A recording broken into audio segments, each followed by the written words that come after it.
When I finally moved on, they noticed. Not because I told them, because they lost access. For a long time, my life had been about reacting, explaining, clarifying, defending decisions that never should have needed permission. When that stopped, something strange happened. There was space. At first, the quiet felt unfamiliar. Not peaceful, just empty. I didn't wake up to messages asking where I was. I didn't rehearse conversations in my head. I didn't anticipate judgment. There was nothing to prepare for. That was the hardest part. When conflict ends, you don't immediately feel free. You feel exposed. I started noticing how much energy I had been spending just staying emotionally available. Available for guilt, available for obligation, available for repair that never led anywhere. Without that weight, days felt longer and quieter. So I filled them, not deliberately, naturally. I accepted invitations I used to decline. Not family events, work things, casual dinners, conversations without history attached, people who didn't know my role in a system, people who only saw who I was now. At first, I kept waiting for the catch. The moment I would disappoint someone. The moment I would be asked to explain myself. It never came. I realized something quietly profound. Healthy connection doesn't feel like effort. It feels like permission to exist. I started building routines that belonged only to me. Morning walks without checking my phone. Evenings where silence wasn't a punishment. I didn't post about it. I didn't announce it. I lived it. That's when the story shifted. Not for me. For them. Because distance does something interesting to people who rely on access. At first, they assume it's temporary. Then they assume it's emotional. Then they assume it's manipulation. Finally, they realize it might be permanent. That realization doesn't bring accountability. It brings panic. The message came on a normal day. Not a holiday. Not a birthday. That alone told me everything. We miss you. 3 words. No apology. No acknowledgement. No curiosity. Just nostalgia. It was carefully crafted. Soft enough to seem harmless. Vague enough to avoid responsibility. We miss you. Not, we're sorry. Not, we were wrong. Not, we hurt you. Just, absence. I stared at the message longer than I expected. Not because I wanted to go back. Because I wanted to understand what it represented. It wasn't about reconciliation. It was about restoration. Restoring the old dynamic. Restoring access. Restoring the version of me that explained himself. That's when the temptation appeared. Not loudly, quietly. I imagined familiar rooms. Shared jokes. Moments that existed before things went wrong. Memory has a way of editing pain. That's the danger of growth. It doesn't erase attachment. It just asks you to see it clearly. I asked myself the hardest question so far. If nothing changed, would I go back? And for the first time, the answer was clear. No. Not because I was angry. Because I was different. I had crossed a line I couldn't uncross. I had seen what life looked like without tension as a baseline.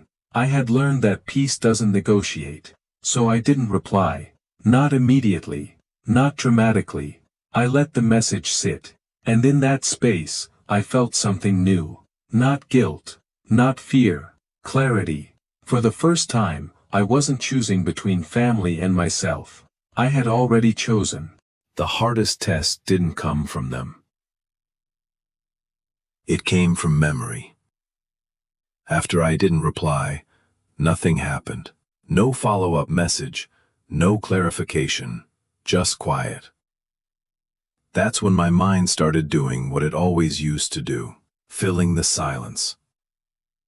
I remembered holidays that felt warm, conversations that once felt safe, versions of people who no longer existed. Nostalgia is persuasive. It doesn't lie outright. It just leaves things out. I noticed how quickly my thoughts tried to minimize the past. Maybe it wasn't that bad. Maybe I could handle it now. Maybe I was strong enough to go back differently. That's how old cycles restart. Not with conflict, with confidence. I caught myself rehearsing a response. Something calm, something mature, something that sounded like closure. That scared me, because I recognized the pattern. Every time I had gone back before, I went back with better boundaries, clearer words, more patience, and every time, it slowly became my responsibility to maintain them. That's when I understood the real test of growth. Not whether you can explain yourself better, but whether you can accept that some people only respect distance. I asked myself another question.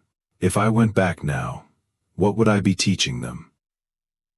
That time was enough. That silence was a phase. That access was negotiable. I wasn't willing to teach that lesson again. The next message came 2 days later. Short, careful. We didn't mean to hurt you. Still no apology. Still no accountability. Just intention. That sentence used to work on me, because it shifts the focus, from impact to intent. I read it once, then again. It wasn't cruel. It wasn't kind. It was incomplete. I didn't respond. That was when the messages stopped, and something else started. I felt grief, not for what happened, for what never would. I grieved the family I hoped they'd become, the conversations I imagined, the accountability that never arrived. Grief doesn't mean doubt, it means honesty. I let myself feel it, without reaching back. That was new. And then, quietly, life kept happening. I was invited to a dinner, not a test, not a reconciliation, just people who enjoyed my presence. No one asked where I'd been. No one asked why I changed. They accepted me as I was. That contrast mattered, because it showed me the difference between familiarity and safety. I went home that night and realized something important. I wasn't missing out anymore. I had moved on. The final message came weeks later. Not suddenly, not dramatically. It arrived on an ordinary afternoon. No special date, no emotional weight attached, just a message, sitting there, as if nothing had ever happened. We really miss you. I noticed something immediately. My body didn't react. No tightness in my chest, no rush to explain, no urge to soften the moment. That's how I knew I was somewhere new. Before, a message like that would have sent me spiraling. I would have replayed old moments, imagined conversations, tried to read between the lines. I would have looked for meaning. Now, I saw it clearly. It wasn't a bridge, it was a feeler. Not an attempt to understand me. An attempt to check if the door was still unlocked. That realization didn't make me angry. It made me steady. I didn't rush to answer. Not because I wanted control. Because I didn't feel urgency anymore. Urgency used to be the hook. The invisible pressure that made me respond quickly.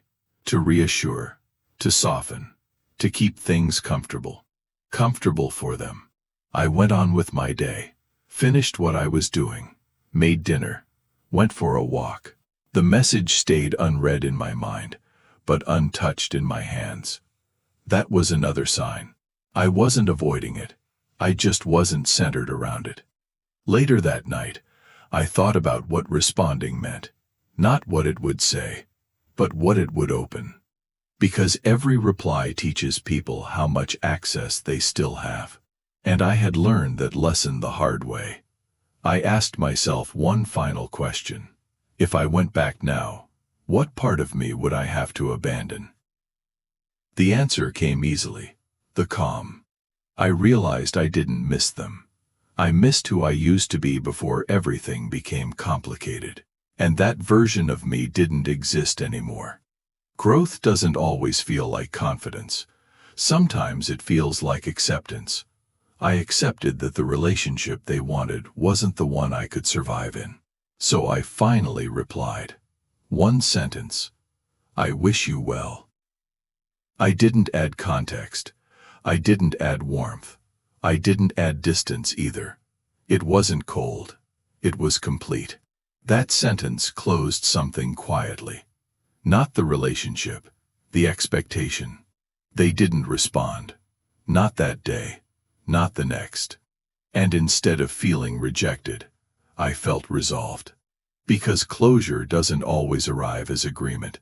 Sometimes it arrives as silence that finally feels safe. In the weeks that followed, nothing dramatic happened. No confrontations. No emotional fallout. Life continued. And that, somehow, was the victory. I noticed how much lighter my decisions felt. I didn't rehearse conversations anymore. I didn't imagine their reactions. I chose restaurants without worrying who would disapprove. I made plans without scanning for conflict. Peace stopped feeling temporary. It became the baseline. I understood something fundamental. Walking away wasn't abandonment. It was alignment. I wasn't rejecting them.